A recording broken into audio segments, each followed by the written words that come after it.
from the meeting held on December 3rd, 2014. Are there any questions or corrections? If not, could I have a motion to approve? So moved. Motion by Director Buchanan, second by Director Lewis. Roll call. Director Buchanan. Aye. Director Colson. Aye. Director DeWitt. Aye. Director Lewis. Aye. Director Triani. Aye. Director McGallis. Aye. 6 ayes and 1 absent. Thank you. Item number 3 is the report of the financial results for November 2013. B. Right. Good morning, Mr. Chairman and members of the committee. We will now review the financial results for the year-to-date through November. While we continue to have some concern about ridership trends at the regional level, all other financial metrics on the dashboard remain favorable to budget. The local economic picture continued to improve in November with the monthly gain of 14,000 Chicago area jobs. This resulted in a decrease in local unemployment rate to 6.1%, which is now only 0.3 points higher than the national unemployment rate of 5.8%. Let's first look at ridership here. So it continues to fall short of budget and is now 2.7% lower than 2013. As indicated by the red boxes, CTA and PACE have both experienced significant unfavorable ridership variances, and the regional ridership now lags behind budget by 3.4%. November ridership was down more than 4% from last November. However, remember we had an unusually cold and snowy November month, with an average temperature of more than 7 degrees below normal. RTA system ridership has been lower than prior year each month in 2014 with the exception of March.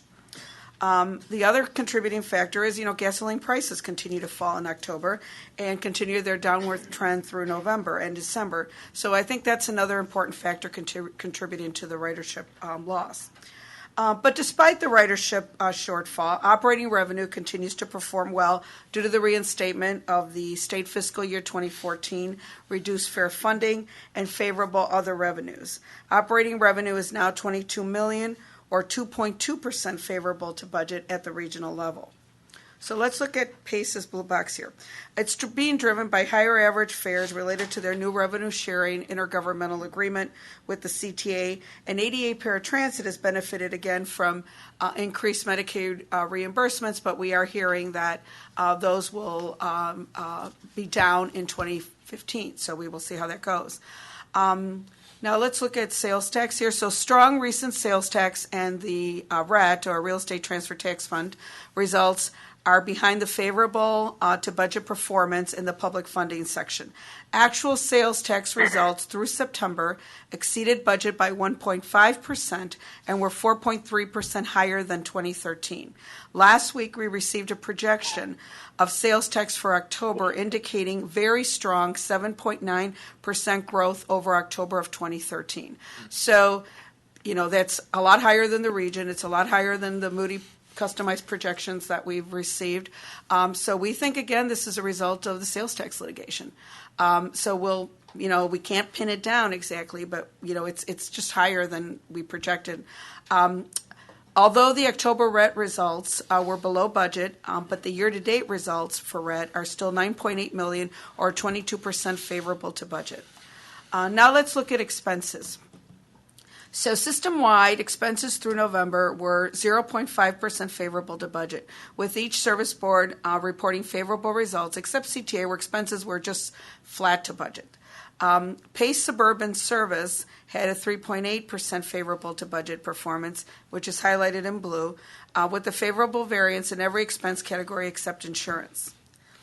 So now let's look at the regional level. Favorable operating revenue, public funding, and expenses combined to produce a net result, which is $56.7 million, favorable to budget.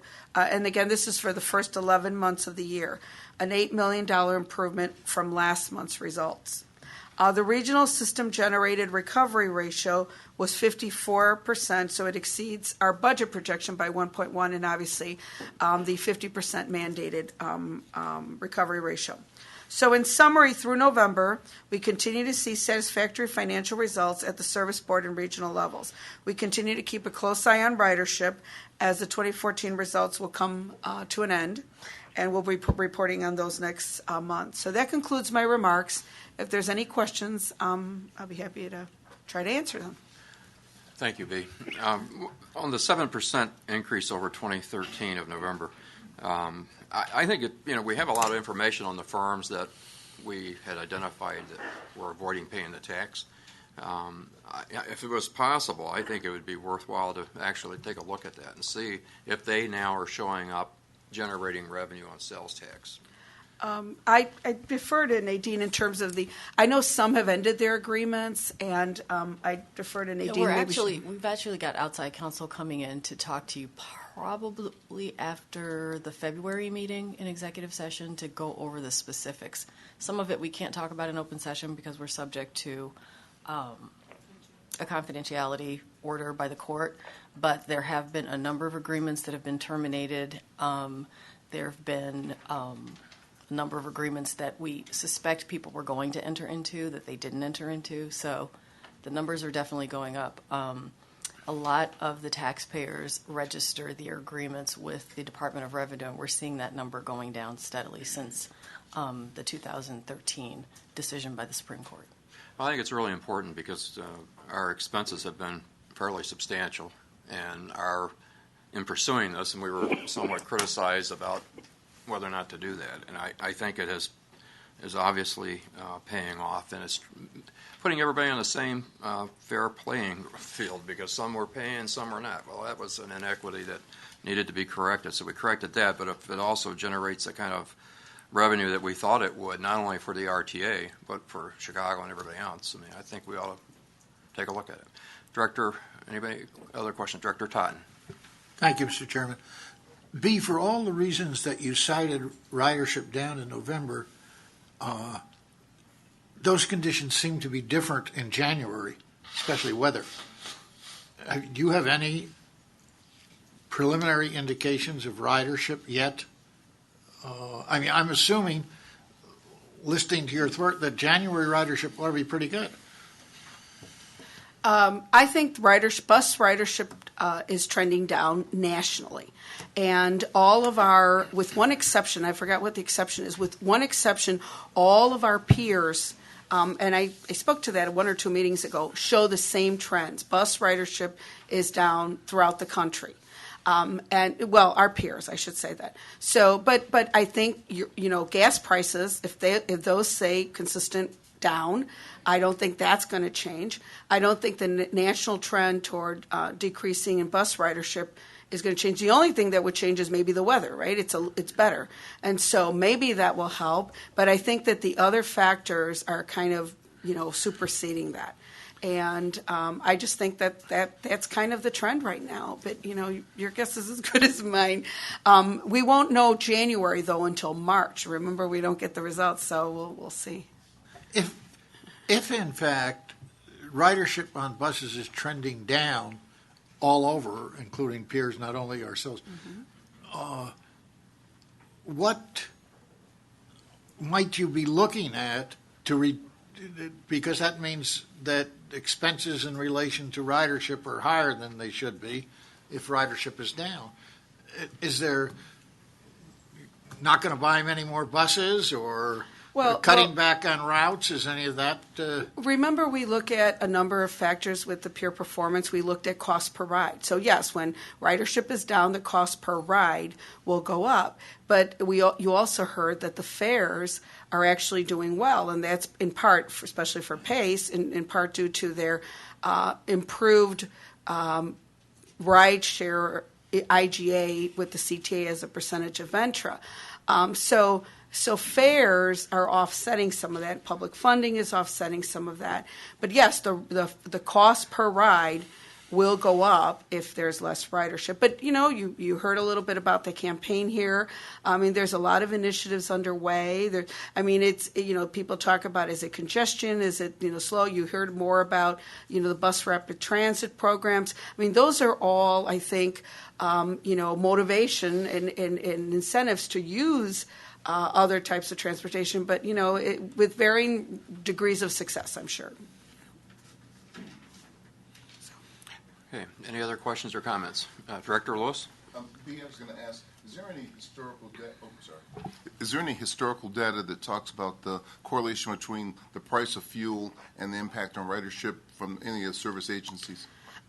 We have done some in the past, and I know the agencies have done some as well. We'll pull that together, elasticity studies, whether you're looking at, fare increases or you're looking at fuel prices. There is historical data on some of that, and we can pull that together. That'd be interesting because I think in terms of projecting what the year might look like, looking at that elasticity would be a good barometer. Okay, thank you. Any other questions or comments? Chairman Dillard. B, elevated traffic. Is ridership up on the L? Yeah, yes. I don't have that right here. Do we have we can certainly provide that. We have reported on that before. That is offsetting some of that. But like, for example, if I recall correctly, I think a rail ridership was up maybe 4 to 5%, something like that. But bus ridership was down like 8% or something. So offsetting it, it's still not, fully covering that loss.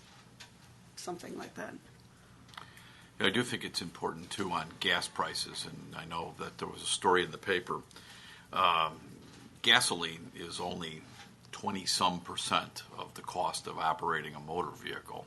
And, with that ad we just saw from the previous committee, with parking at $30 a day downtown, you can lower gas prices a lot, but mass transit is still significantly less expensive. And for a family that has 2 cars, if they ditch 1 car and take mass transit, the studies are it saves $9,000, $10,000 a year. So, fuel prices can come down, but it's a small part of the cost of operating a motor vehicle. May have an impact in, psychologically for a while, but eventually they'll figure out it's a lot cheaper and less stressful to take us. And when the fuel prices come down, it's over time, and we had a major discussion, I know, in December about fuel prices as they started to dip. Our costs will come down as well, so that will offset a little bit.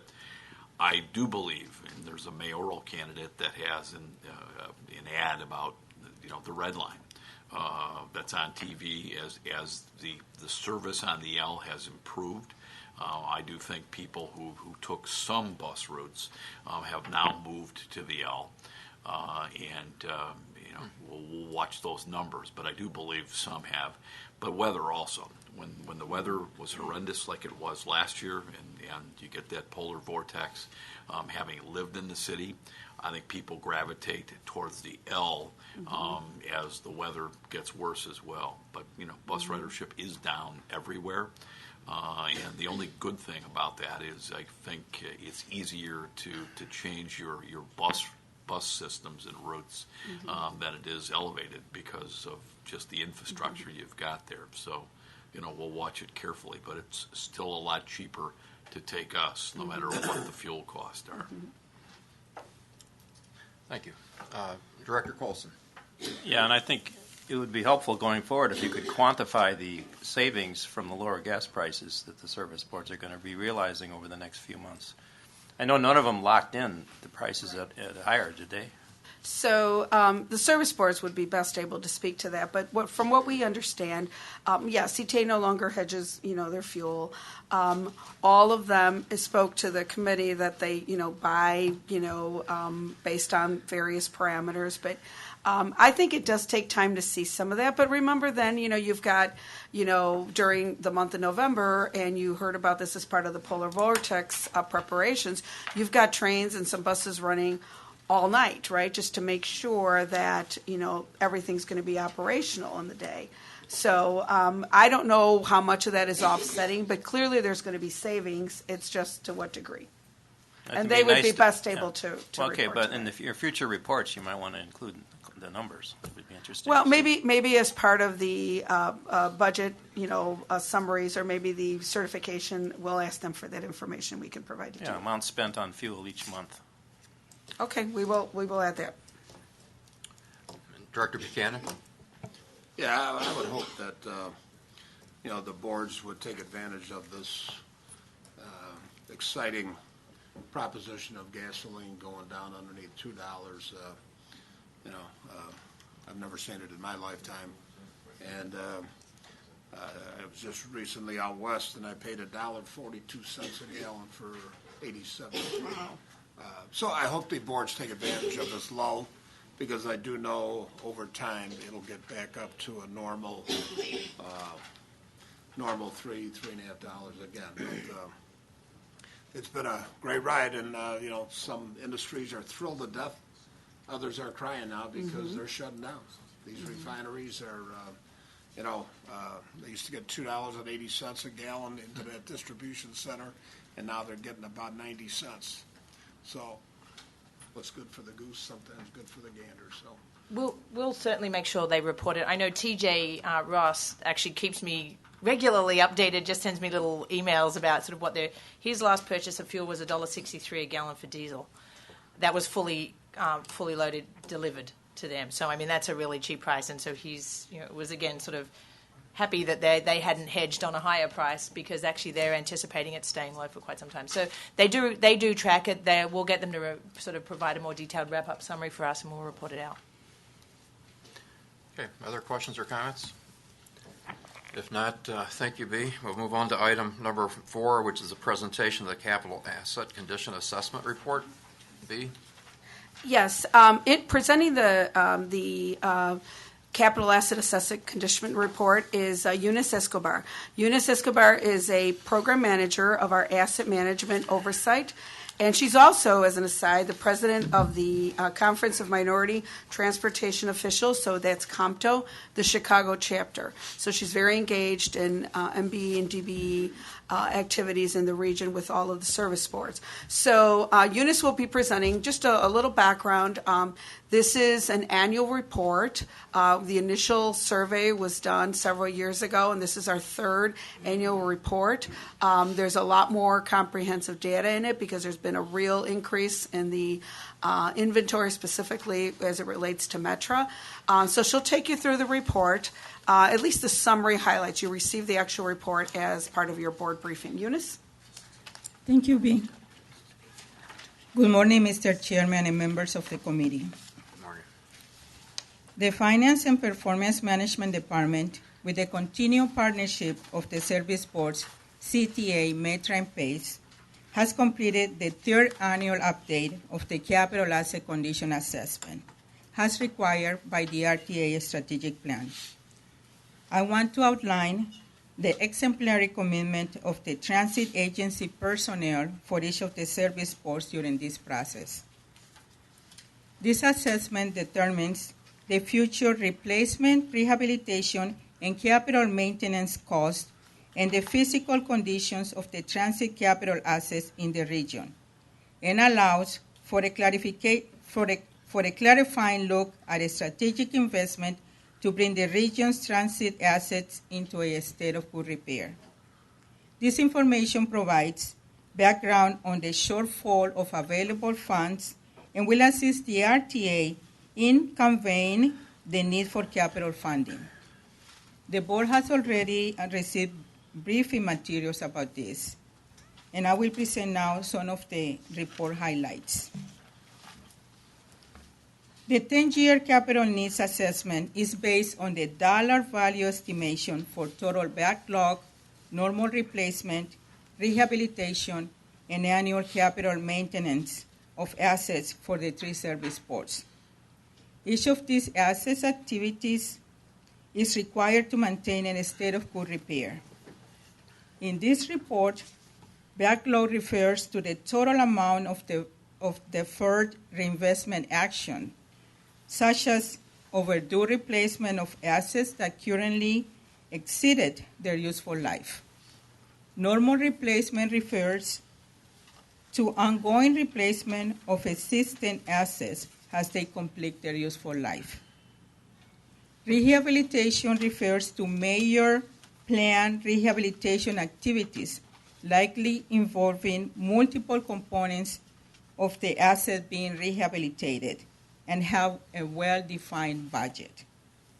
For example, rail cars midlife rehabilitation.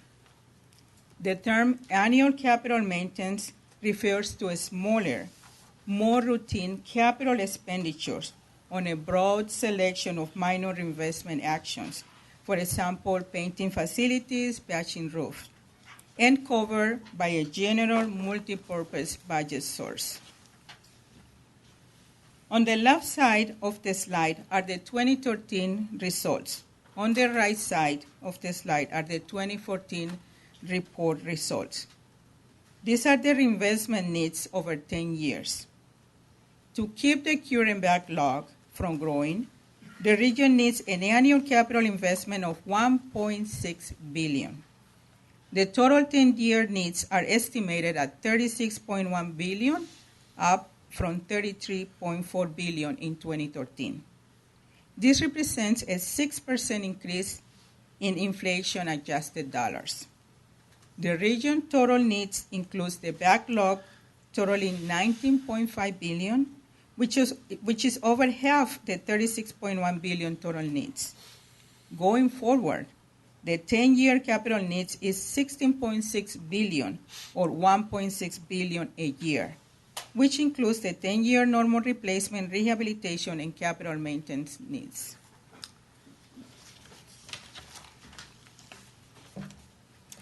This table represents the breakdown by service board. For the CTA, the total 10-year capital program needs is $22.2 billion, which includes a backlog cost of $12.9 billion, a normal replacement cost of $5.6 billion, a rehabilitation cost of $3.2 billion, and a capital maintenance cost of $500 million.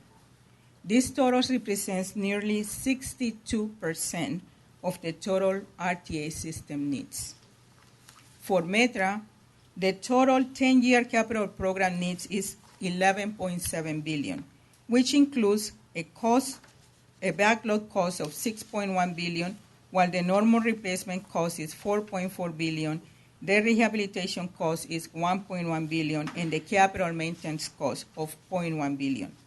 METRA's needs are equal to 32.4% of the total RTA system needs. For PACE, the 10-year capital program needs is $2.2 billion, which represents slightly over 6% of the RTA system needs.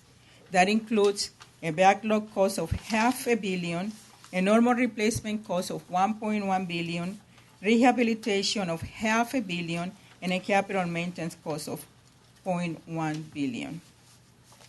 When you add all together, for the RTA region, the 10-year backlog totals $19.5 billion, the 10-year normal replacement cost totals $11.1 billion, the rehabilitation need is $4.8 billion, and the 10-year capital maintenance cost totals $0.7 billion, for a grand total of $36.1 billion for the entire 10-year program. The chart before you represents asset condition by category for all assets. We have chosen to be consistent with the 5-level scale pioneered by the Federal Transit Administration, which, as you can see, starts with excellent, good, adequate, marginal, and worn. We have taken all assets in the RTA region and assigned a predictive condition value based on age and other factors. And the chart illustrates this for the 5 major asset classes: guideway, the biggest bar, stations, vehicles, facilities, and systems. The valuation of the assets is shown on the left scale. Note that the values above each asset condition column add up to a total of $58.4 billion.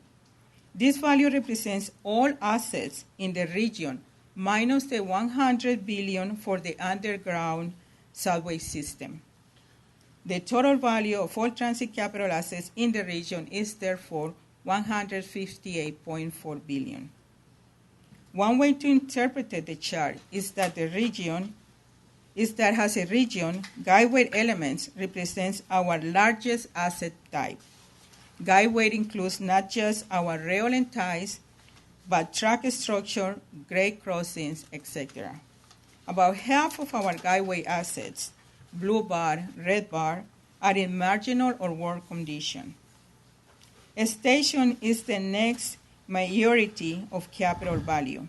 The light blue bar represents assets in excellent condition. In this case, approximately 1/3 of the stations are in marginal and worn condition. These are the blue and red bars. And almost half of them in good condition, the purple bar. One of the uses of this report is to predict the region's capital funding needs and the projected funding available to cover those needs. The future based on those projections is not good. The capital funding projections are not near what the region needs in capital funding. For this report, the level of capital investment for the region was estimated between $563 million and $765 million. Most recently, the service board have supplemented much-needed federal and state funds with federal loans under the Transportation Infrastructure and Innovate Act, the TIFIA program, issuance of a state of Illinois bonds, and local funding. While federal formula funding sources are pretty near predictable and stable, the availability of federal discretionary, state of Illinois, and local funding sources is not reliable for capital programming purposes. Based on these projected annual average capital funding levels, the current backlog will grow over time, potentially increasing from $19.5 billion, the starting point of this graphic, to over $25 billion in 2030.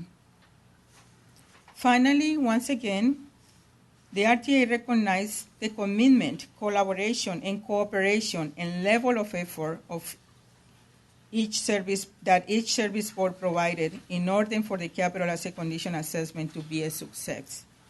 The RTA is extremely appreciative and pleased to note the exemplary and ongoing commitment of the service board personnel during this process. This concludes my presentation, and I will answer any questions you may have. Thank you. Certainly, this is a great document. Not more than probably 7 years ago, none of this existed, and the pushback at the time was rather strenuous as far as not wanting to move into this, because it takes a lot of time of the service boards and of the RTA to develop this document. And I'm really pleased that the service boards are on board, and this has really become a great document as far as providing us certainly what the total backlog is and the cost of it. And it's a lot of bad news in a way. And I really think now we've had this for probably 5 years where it's been reporting, and we know that it's 20 million, it's approaching 30 billion, I should say. We really need to prioritize this and have I think a task force or certainly a joint effort with the service boards to come up with a proposal on how to address funding of capital. We know we can't rely on the federal government anymore because they're making cutbacks in the funding that we had been relying on. The state has cut back funding into these areas. It seems like that at this point this is such a major need that we really have to have a new method of funding it, whether it be a new tax or whatever it might be. But I think we ought to address it as a major issue because it's only going to get worse, as you see from the projections. So maybe that's something we can talk about, Leanne. Any other questions or comments? Director Hobson. Yeah, I have, I guess, an issue with how this is being presented. The useful life is really the variable here. If somebody says it's got a useful life of 5 years, it hits 5 years in one day and it rolls over to the backlog. But we know we have rolling stock that's some is 50 years old in the cases of Metra. We have vehicles that are 11, 12 years old that we're still using. So I think that this is somewhat painting the picture worse than it actually is, because I don't believe that any of the service boards would say we are operating in a state of not good repair. We are operating in a state of good repair. So I look at these as being more wants to a certain extent.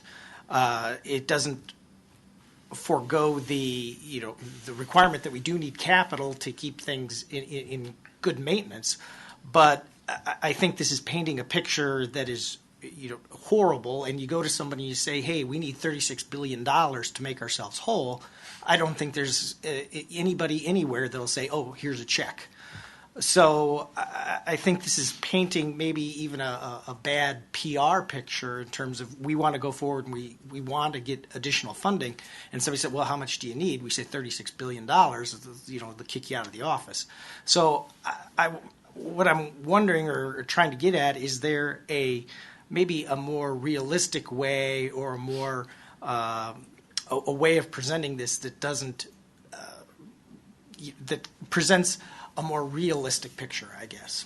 So Director Hobson, a couple of points you made. I understand your point. One of the things that was very challenging, and we had several discussions with Metro, for example, about this, about their useful lives for a rolling stock, right? So it's 25 years, and that we did a lot of research. It's what other peers are using. It's what the industry is. I mean, there isn't some hard number. That's an ideal. I wouldn't disagree with you on that. Because here's the thing. I mean, we know that they've got cars out there that are 30, 40 years old, right? And you remember one of our statistics on mechanical breakdowns between, we rock in that statistic, right? We're the top of the line in terms of miles between breakdowns. So we have excellent mechanics, and people are keeping our older rolling stock working. So yes, I mean, I think this is the ideal, but we also have to have a starting point, right? And that starting point is based on what our peers are doing, what the industry is doing. So that's where you get something like 25 years. Is that attainable? Probably not. With what? I mean, you've got to obviously prioritize on what you're going to spend your money on. But these categories are coming from our peers, the descriptions, and when they say worn or marginal, it doesn't mean unsafe. It means it's still operational, it's still useful, but we've got to base it on something. So in terms of looking at the big number, that is a scary number. It's a huge number. So you look at it that way. But here's the thing: our prior number was 1.2 billion. If you can invest 1.2 billion, you keep it from growing. We're not even saying we address all the backlog. We're saying we keep it from growing. So now the number is 1.6. So how do we get to that number? We only had about 700 million programmed, for example, in 2014. So it's disappointing because we had more than that programmed in 2013. But then the service boards, through creative financing, through the TIFIA loans, through our bond issuance, through these things, we got it up to, I think, the final end of year programmed amount, I think, was like 1.4 billion or 1.6 but we're borrowing money to do that. Okay. That's not, we're not receiving that money from state or local or federal government. So, we're going into debt to do some of that. So yeah, we're trying to fill that gap so we keep it from growing. So that's the number you keep in mind. Because when you say, I need, 36 billion, you're right. People be like, okay, what can you do? Can you do anything with less? But when you say I need another 700 million or I need another 600 million, it starts to be more manageable. I completely agree with you. I think that's a much more easily a number that you can easily get your head around, and it's also something that's an easier ask. When we send our fearless chairman out to obtain more funds, it's much easier to say, hey, to stay even every year, we have to invest 1.2 or 1.6 billion in terms of capital. And I think that's something that the feds, or when he goes to talk to our representatives, either for the state or the federal level, that they can say, okay, I can get behind that and I can support that. So, I mean, I guess from my perspective, I would, when I go forward to my people in my county, I'm going to go forward that really the stated good repair number that you need to keep your eye on is the 1.2 or the $1.6 billion number. That's, I think, a much more useful number for people in McHenry County anyway. And that is the message, yes. And that is the dollar amount that we need to focus on how we're going to achieve that. So it comes back to how you're going to generate that revenue. Other questions or comments? Director Ross. Yes, Director Ross. I'm not sure that 1.6 billion, though, has much value unless it's in the context of a larger need that we have. There has to be some perspective there for the public. If it's 1.6 and that truly makes us whole, then why not give us half of that and tell us to go away and be happy? I think we need the larger number to put the 1.6 in context. Well, the 1.6 keeps the backlog from growing. It doesn't address the backlog. Right. Okay. Chairman Dillard. Thank you. I think Director McAllis's idea, Leanne, be to have a task force put together on how the service boards and we are going to go ask for our money, especially at this critical time. We have a new administration in Springfield. The Secretary of the Transportation, Randy Blankenhorn, is somebody who is very familiar with the needs of mass transit and the northeastern Illinois region, so he'll understand these numbers. But from the governor and his staff's perspective, and the legislature, I mean, I think we need a cohesive strategy on how we go ask for this.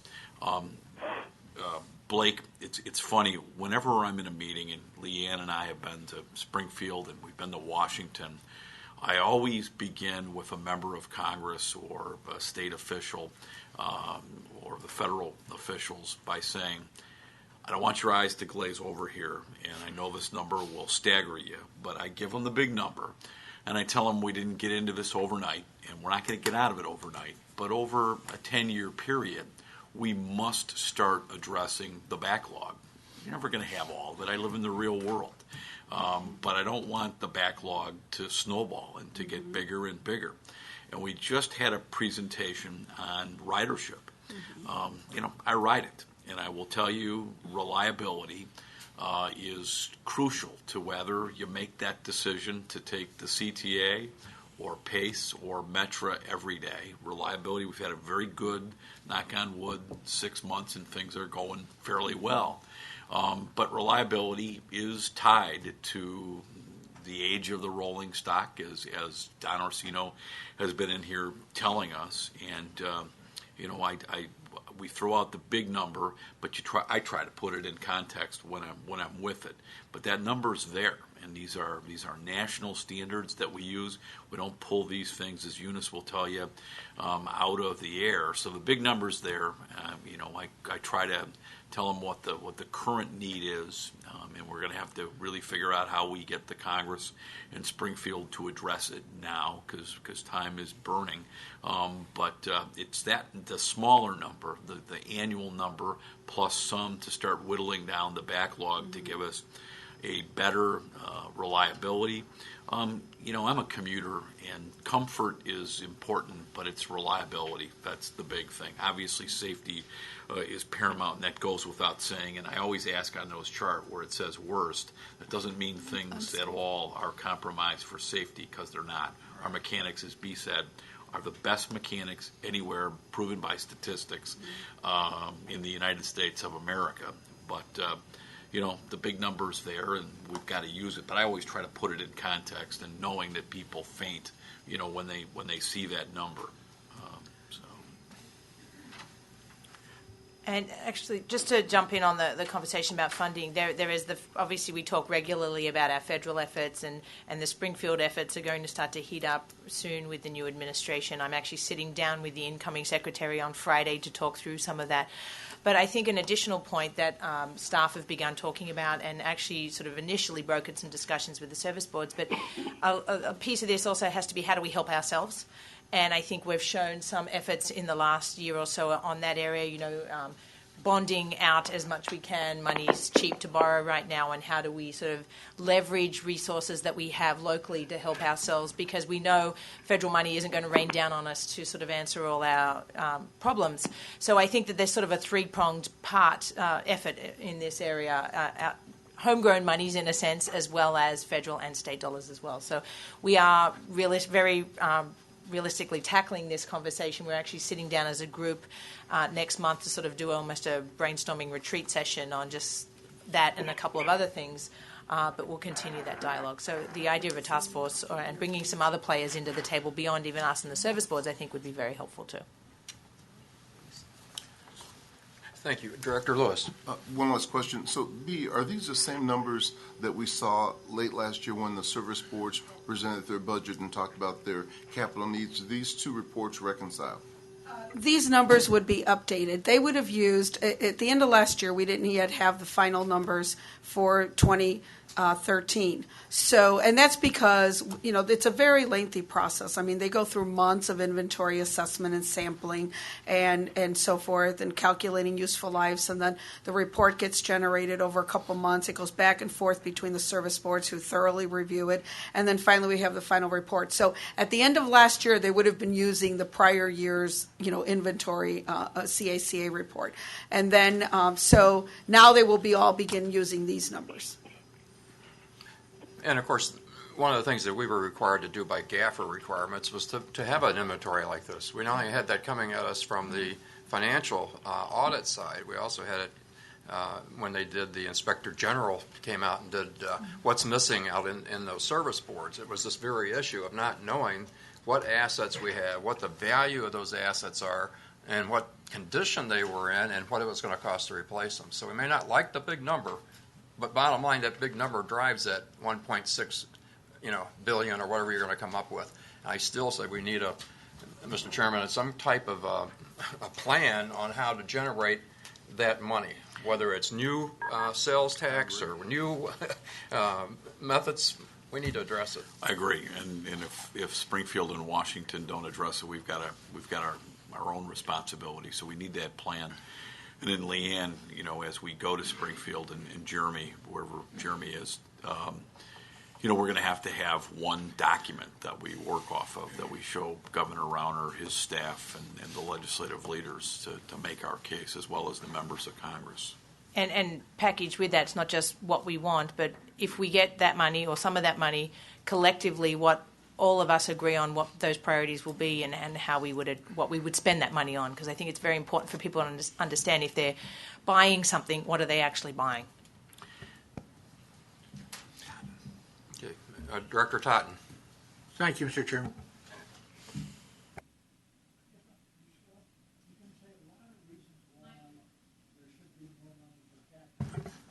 You can cite a lot of reasons why there should be more money for capital and everything like that. But if you're making your case, if your ridership is going down on buses, then I'm sitting there dividing up the pie, and I say, why should I give you more money if your customer base is going down?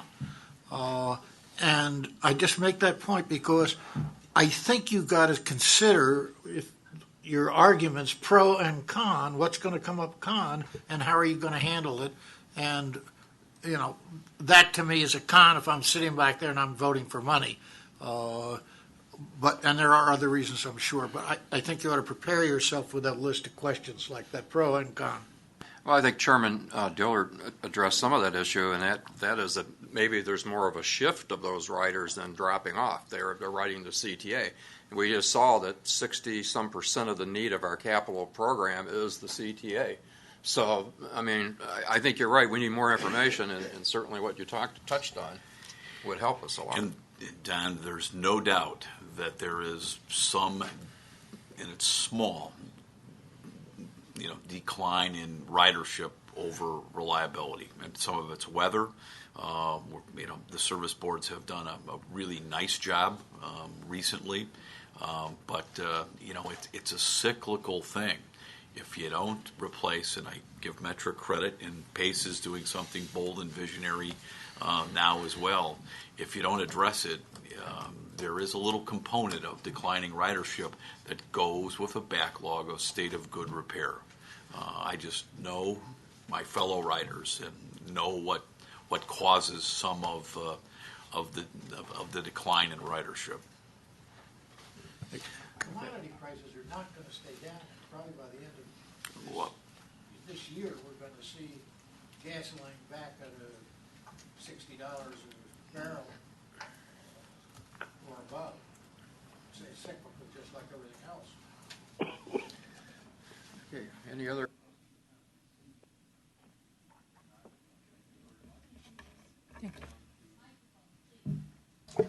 We'll move on to item number 5. Thank you, Madam Secretary. Okay. Ordinance amending the administrative authority with the financial institutions. So what you have before you is an ordinance addressing some staffing and title changes. Staff is requesting that the Finance Committee recommend board adoption of this ordinance, which updates RTA staff titles with respect to transferring funds and entering into agreements with financial institutions. Specifically, it removes the Chief of Staff title and General Counsel and adds Manager of Funding, Investments, and Pensions. The RTA staff transfer authority has become outdated because of organizational and title changes. The ordinance brings current the list of positions approved to authorize fund and asset transfers. Fund and asset transfers encompasses all form of cash and asset movements such as checks, electronic transfers, wires, and ACHs. The proposed ordinance does not diminish the agency's established internal controls, which look to provide assurance that all payments are properly authorized amounts and represent bona fide transactions. So it's a basic housekeeping ordinance, and so we request your approval. If there's any questions. Are there any questions? Any questions or comments? Director DeWitt. Just for the record, no changes in Section 3 authorization amounts regarding. There's no other changes other than those specific Great, title changes. No other questions. Could we have a motion? Motion by Director DeWitt, second by Director Buchanan. Lee for the last unanimous roll call. 6 ayes and 1 absent. Thank you. The last item is an ordinance authorizing PACE revenue bond issuance. So Dominic Cuomo, the CFO for PACE, will be joining me here. And what you have before you is PACE's request for our board's approval for a $12 million bond issuance for the purpose of converting a bus garage into a compressed natural gas facility. The compressed natural gas facility, the buses, and the garage are part of the PACE capital program, which were approved for the last couple of years. It's been part of their capital program. So the Illinois Finance Authority will assist PACE in financing of the project by issuing its own bonds, the IFA bonds, to purchase then the PACE bonds. The interest rates, payment provisions, principal payments, and maturity dates of the PACE bonds and the IFA bonds will be established pursuant to a public sale. PACE bonds will mature within 10 years of the date of issuance and have level annual principal payments. So Dominic is here if there are any further questions. Yes, Director Lewis. Who's serving as underwriter for the bonds? With this transaction, this is a bank direct placement bond, and so there is no underwriter. Is there a letter of credit involved? I don't believe so. No. Okay. Thank you. Director Hobson. What is the split between rehabbing the garage and the conversion to CNG? It's hard to say. The building is 25 years old, so it's time for a midlife renovation. I would think the bulk of the cost is more renovation work than actual CNG. With the fall of diesel fuel prices, does the conversion to CNG any longer make financial sense? It does, because we've also seen a fall in the compressed natural gas price as well. And so I think initially we had estimated a $2 million a year savings. I think the savings will be a bit less than that right now, but we still think it's a viable option. But you have no idea what the new savings rate is at the new market prices for CNG and diesel? It's hard to say. The prices are so volatile. I did a rough estimate, very, very rough, the other day, and I came up with a little over $1 million a year. Okay. But that'll change, as we go through the year. Okay. Have you already purchased the buses? We have a grant for the buses. The contract has not been awarded yet. Is that a federal grant? It's an RTA grant. An RTA grant. Okay. Thank you. Other questions or comments? Director Frega. I'm not a member of the committee, but I gladly agree with PACE's working towards the future with the natural gas incentive plant. From my knowledge, that's a couple of $1 million for the installation of natural gas. So I I fully endorse what you're doing. Thank you. Any other questions? One question I had on it is that, and I'll do this for our prior chairman, Gates, and that was he would always want to know why, this is your first bond issue. That's correct. And the question always was, well, would it have been cheaper? Could we got a better rate had the RTA issued those bonds? So what's the answer to that? Have we looked at that? We did look at that. We had a conversation with B last year. And timing-wise, it wasn't going to work with with our project, simply because we would have some savings in terms of the professional fees, because RTA is issuing a much larger transaction. However, those savings would have been lost because of interest costs. The interest costs that we would have incurred to obtain the funds earlier than needed, those costs would have exceeded any savings on the professional services side. But definitely on future transactions, we work very closely with B, and we'll recommend the most cost-effective route. Often the thing that I think came up was not so much timing as a reason, but it was the full faith and credit of the RTA, which we have the first dollar that comes from guaranteed to pay that debt, so we often would get a little bit of a break on that. Now you're pledging this bond issue is totally at the funding and repayment of PACE, so it has none of the advantage of the RTA to that extent. So you still feel that we dollar-wise we're okay. We do, and with working with the Illinois Finance Authority, the benefit with working with them is that the bonds that they issue are exempt from both federal and state taxes. Right. And so we're hoping to maybe obtain better interest rates because of that as well. Okay. And by partnering with the IFA, they were able to avoid having to pay, 2 to 3 rating agencies fees, which run $40,000 to $60,000. So they were able to save that money. And so I think, that's significant. But yes, going forward, I do think that, it's easy for us to add the $12 million to one of our existing bond issues and save a lot of the professional fees. But this way, they were at least able to save the rating fees and so forth. Right. But each time we go out for a bond issue, I hope that you'll work with B, and if it's better to, couple it with one of our bigger issues, that we look at it. Absolutely. Okay. Yes, Director Buchanan? Yeah, a couple of questions. Is this project located east of 57 on 167th Street? This project is in Markham. It's converting our South Division garage in Markham. Is that 167th east of 57? Boy. Wood Street? 163rd. 163rd? Okay. And has a contractor been picked for that project?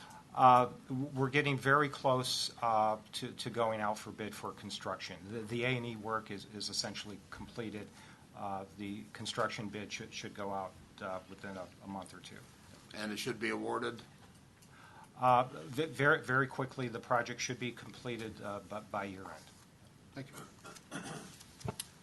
If there are no other questions, just to remind the board, at the full board meeting, this is a supermajority vote requirement. So could we have a roll call, Secretary? Could we have a motion and a second? Motion and a second would be good.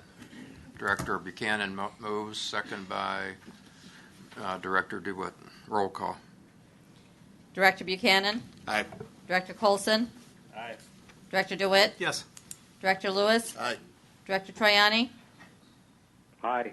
Director McGallis? Aye. 7 ayes and 1 absent. All right. Any other questions or comments before the committee? I just would like to ask B, what is the status of the reserve fund policy review that we're going to be doing? Okay. What we're doing is we were going to actually speak with you after our meeting, Director McGallis, but we do have a plan.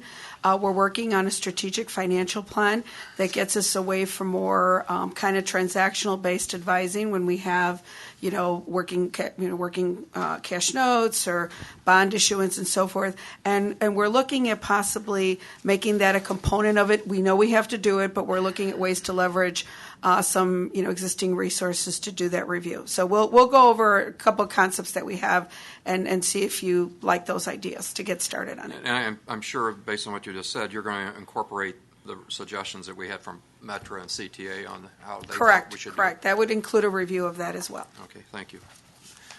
No other questions? Motion to adjourn. Motion by Director Buchanan, second by Director Lewis. All in favor signify by saying aye. Aye. Ayes have it. Committee adjourned.